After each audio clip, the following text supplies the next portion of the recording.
I bet. So we got CM Punk sitting in the ring crisscross applesauce demanding that he be named the #1 contender for the WWE Championship after his wins over a 4-foot tall Mexican midget at Capital Punishment and a military recruiter on steroids last week on Raw. And do you remember these shitty ass names for pay-per-views? Vince was just naming shit, bro. He did not give a damn what it was. My Glorious King even threatens to take the show hostage and not leave the ring until the anonymous Raw general manager makes it official. Y'all niggas remember that bullshit? We really had a damn laptop calling the shots on Raw, man. 2011 was wild. And this is back when everyone hated Michael Cole. Man, how the turntables, because everyone loves him now. So boom, iPhone text message notifications goes off in the arena and Michael Cole reads the email saying, I was gonna name you #1 contender, but since you wanna act like a hoe, you gotta be Alberto Del Rio and Rey Mysterio in a triple threat match to earn the title shot. The match is underway and Rey hits Del Rio with a 619 and a splash, and in the middle of the count, this motherfucker CM Punk grabs Rey and throws him out the ring, stealing the pin and becoming the #1 contender for the WWE Championship. After the match, Punk tells everyone on July 17th, 2011 his contract expires with WWE and he plans on leaving the company with the championship. And watching this as a kid back in the day, I was instantly hooked. Like, ain't no way this nigga gonna beat your golden boy's ass and walk out the company with your championship, Vince. You cannot let that happen, gang. We fast forward to the June 27th episode of Raw, and in the main event we have John Cena going against R-Truth in a tables match. Punk interferes in the match, helping R-Truth win, and what happens next changed CM Punk's career forever. Punk sits at the top of the ramp and starts going off on WWE, talking about how he hates how everyone thinks John is the best, because he's not. Punk is the best. He's the best in the world. Amazing catchphrase, by the way. Fuck you, Jericho. Punk did it better. He then name drops Hulk Hogan and The Rock, calling them elite level meat riders, referenced other wrestling companies, which is a huge no-no at the time. You get your head chopped off for promoting some other niggas in WWE. Even took some shots at Vince, saying the company should be better off when he's dead, but his stupid kids and doofus son-in-law, Triple H, will take over anyway, so it's pretty much GG's. This was so bad at the time, they cut off his mic and all the fans were shook. Shit, my gullible ass thought they were gonna execute Punk right then and there, because at the time, this was unheard of. This was the actual definition of a crash out. Now, since Punk was so mean to the billionaire with a fragile ego, he was suspended and replaced with the non-popular Mexican wrestler for Money in the Bank. Next week on Raw, we got Cena and the big boss himself, Durag Vince, chopping it up in the ring. Vince finally admits that he's scared Punk's gonna beat him and that's why he suspended him. He can't let bro talk shit, whoop his golden boy's ass, and walk out with the title. That's the most embarrassing shit that could happen to you, Vince, you know, before the actual embarrassing stuff. John did not mess with the disrespect and takes off his hat, hands Vince the title, because what's the point of being champ if you can't go against the best, which makes the title meaningless. But Vince knew without his golden boy he would be cooked, so he chased John down and gave him the match. But if he loses, he was fired, and this took the match to a whole nother level. It's now July 11th and we're in Boston, John Cena's hometown, and we cut to the contract negotiation between Vince and Punk in the middle of the ring. Vince is practically begging Punk to sign the contract, but it's not really up to his liking, so he had his legal people draw up a new one with some perks. Vince tells him not to push him, but my main man Punk don't give a single blue fuck, because he literally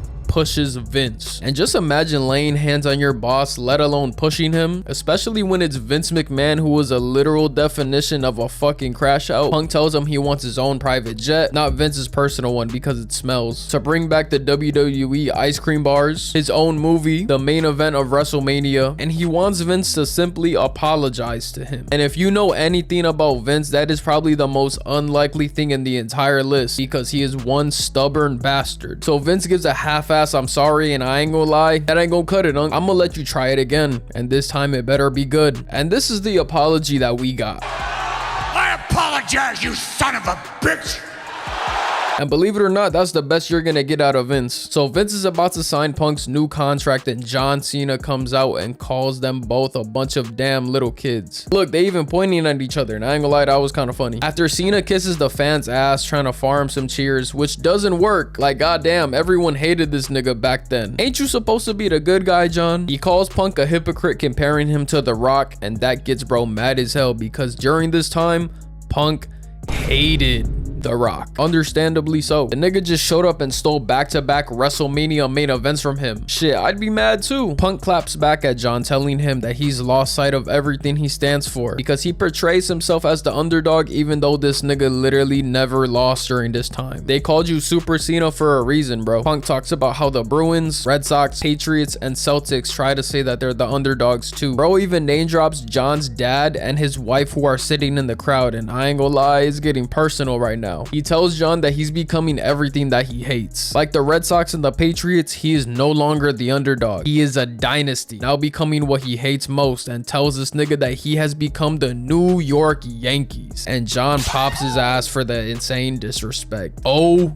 nah, Michael was talking that talk. He was talking reckless as hell because the Red Sox and the Yankees got beef so big it rivals the Bloods and Crips. Punk snatches the contract from Vince and goes to the top of the ramp and writes the contract, so now if John loses, Vince is screwed. Punk will be a free agent and will walk out the building with the championship, and there's not a damn thing he could do about it. So now we head to Money in the Bank in my hometown of Chicago, and the year is 2011 and life is good. And turns out Punk had to sign a 2-day extension to even compete in this match, which he signed hours before the pay-per-view, which is wild. I believe the report said that if he wasn't in the main event, he wasn't signing, so Vince had no choice but to give him the main event. And I ain't gonna lie, Punk is a master negotiator, bro. He had this nigga Vince by the fucking balls. My Glorious King makes his entrance and the entire stadium explodes. There's Punk signs everywhere. Everyone is treating him like God because low-key, for us Chicagoans, he is Jesus. He's wrestling Jesus for us. The classic "if Punk loses we riot" sign. It was so crazy. Jerry the King Lawler on commentary compared it to if the Chicago Bears were in the Super Bowl and the Super Bowl was being played in Chicago. John makes his entrance and they're treating him like he's that one guy with the mustache. And I think WWE would have genuinely been scared for John's safety if he won the match, because if Punk would have lost in his hometown of Chicago, Illinois, with this storyline and how much they were pushing him, we would have burned the building to the ground. So the match starts and they both feeling each other out, reversing each other's moves and shit. Cena whips Punk in the corner, bouncing him off into a running bulldog, and then clotheslines the piss out of him. Like, god damn. You saw that spit fly? I'm gonna play it back for y'all so you can see the fucking spit fly out of this man's mouth. Punk tries to get something going, slamming him, then whipping him in the corner, but Cena suplexes him and gets him up for an AA, but Punk gets out of it, kicking him in the little Cenas and hits a DDT. He then throws him out the ring and lands a knee to the back of his head. Gave that man some brain damage on that one. They get back in the ring and Punk throws Cena in the corner going for a spear, but John weaves and grabs his foot, but Punk kicks him away and hits him with a clothesline. Punk kicks Cena in the face and jumps off the top rope, landing on him. And yeah, that was a botch right there, but the match is flowing and shit, so I don't care. Punk tries to suplex bro over the rope, but Cena counters and suplexes him on the floor. After almost breaking their backs, they get back in the ring and John slams Punk and hits him with an elbow, slams him again and puts him in a submission. Punk counters and they both clothesline each other, knocking each other both down. Punk misses with a knee to the face and gets slammed with Cena setting up the 5-knuckle shuffle, but my goat has the brilliant idea of kicking him in the face to counter, and believe it or not, to this point Punk was one of the very few people to do this. Everyone else just let it happen. So after the kick, John is stunned and Punk knees him out the ring and lands a suicide dive, and this is when it was a big deal to pull one of these off. You watch a Seth Rollins match now and you see 30 of them bitches, bro, just spamming that shit. They're back in the ring and Cena dodges Punk diving off the top rope, landing the 5-knuckle shuffle and putting him up on his shoulders for the AA, and my Glorious King lands on his feet, kinda kicks him in the face, leg sweeps him to the ground, then lifts him up for a GTS but gets countered into a gut wrench slam. Cena goes for the AA again, but Punk counters, landing 2 knees and a bulldog. Punk then jumps off the top rope, landing a splash, and oh yeah, my goat is cooking. Cena weaves a kick and puts him in the STF, but Punk reaches to the ropes, forcing the count to break. Punk kicks bro in the head, making his ass see stars. He then jumps off the rope again, but Cena catches him, lifts him up for a AA. Punk counters, putting him up for the GTS, then John counters, locking him in the STF, and then Punk counters that into the Anaconda Vice. But then this Superman looking ass nigga goes Super Saiyan, randomly hitting a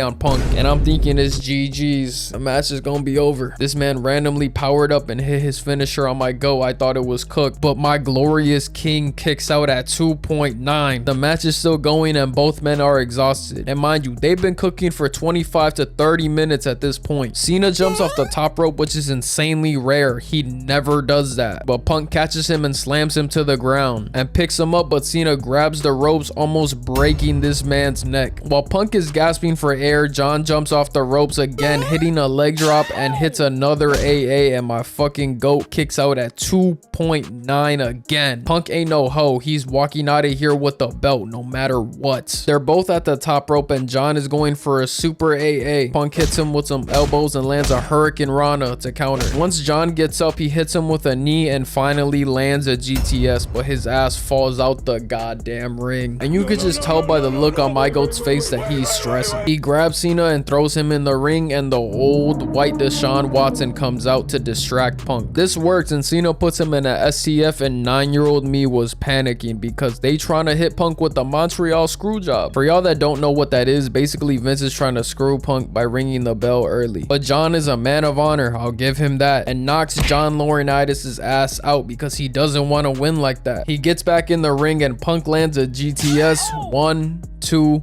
3. We have a new champion, y'all. Vince is absolutely pissed and he calls for Alberto Del Rio to cash in the briefcase on Punk, but he kicks him in the head, climbs over the barricade with the title, and blows Vince a kiss goodbye and leaves Chicago and WWE as champion. What a fucking storyline, man. Holy shit. The match was a classic. Amazing storytelling. The crowd was going insane the entire time. This is personally my favorite match of all time, and this made me a CM Punk fan for life. Like, I already liked him because he was from Chicago, but the shit that he did to my man Jeff Hardy in the past, I couldn't get over it, but this helped a little bit. He really put on for my city and he's forever a legend because of this night. I had so much fun making this video. I really hope y'all enjoy it because I'd love to keep making WWE content for y'all if y'all want it. But yeah, that's the video, y'all. I hope you enjoyed it for real. You know I had to drop another banger for y'all. I love y'all, man. Road to 30K. Make sure you eat some water, drink some food, tell someone you love them, and I'm gonna catch y'all in the next one.